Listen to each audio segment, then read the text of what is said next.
floor is yours. Go get 'em. So I've always been stuck in the hallway. I imagine that every ethnicity has like a beautiful room full of the culture, the language, the people, the appearances, and everything. But how are you supposed to be in 4 different places at once, 4 different rooms at once? I am Mexican, I'm Italian, I'm German, and I'm Irish. So throughout my life, I've chosen certain ethnicities ever since I was little that I wanted to accentuate or like really make apparent. And in the 3rd grade, I chose that I was Irish, that I was going to take that approximately 16% of my Irish self and say that I was an Irish dancer because I wanted to be. I wanted people to know that. I thought that that was really cool. So I told people I was an Irish dancer, but really I was not an Irish dancer. I looked up a Irish dancing tutorial on YouTube and I would practice in my room and I thought it was so cool. And that was until my music teacher asked me to get up in front of the whole class and Irish dance on St. Patrick's Day.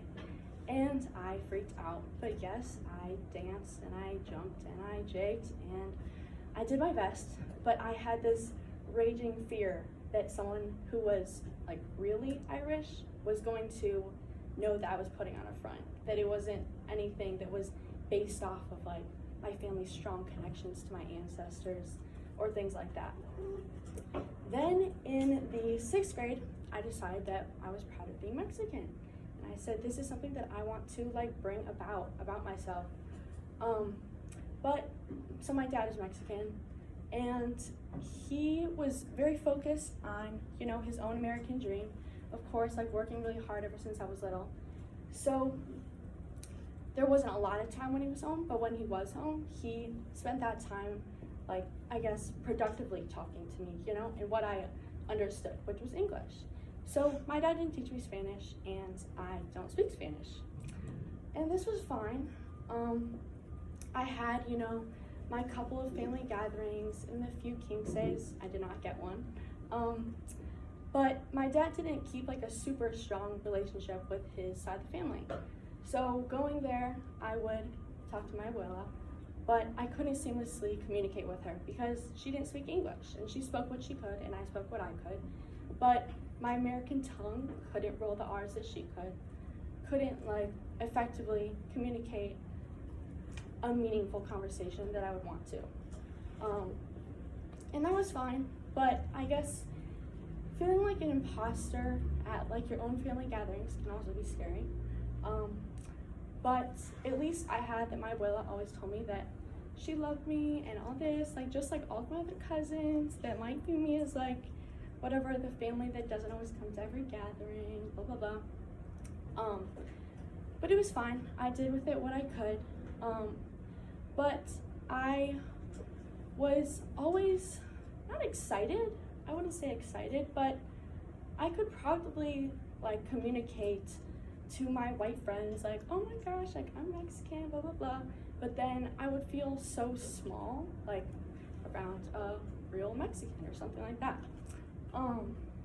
But I always had a strong connection to like the food because I would make tamales with my grandma or like pass down Italian recipes with my grandpa or other things like that. But of course, living in America, everyone can do that. Everyone can go to a restaurant, everyone can go get Mexican food on Cinco de Mayo and a couple drinks, or like get a fancy Italian meal for a special occasion. And so that didn't really prove like the blood in my veins or anything like that. It didn't feel like the driving factor for like that identity. But I have always been a person that like takes on a lot of challenges voluntarily that I know that I'll struggle with. So like whether that be classes or like other things like that, it was like my choice. And I knew that I would probably regret it in the moment and like whatever, but I almost liked that struggle. But this wasn't something that I chose to like take on. There was no like last minute like pull an all-nighter, like how to do this, how to handle that, or a review video that could be like posted on Classroom, like blah, blah, blah. So that was kind of a challenge, like how to face this thing in my life that was a challenge that I didn't know how to handle according to what everyone else, like the way that other people handled it.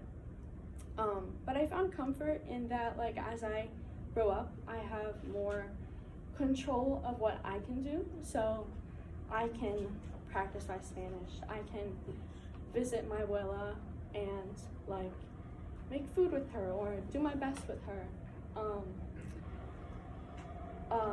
So I try my best, whether that be like talk with my great grandpa about my Italian immigrant like great grandma and him telling me like all the beautiful stories about her before she passed.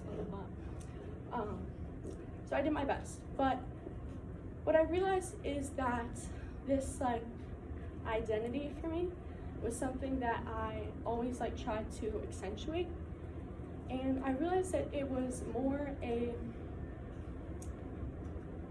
part of me than it was like the full me. And for some people, they can like take their color or like their ethnicity and sorry, I don't know like why I'm tearing up.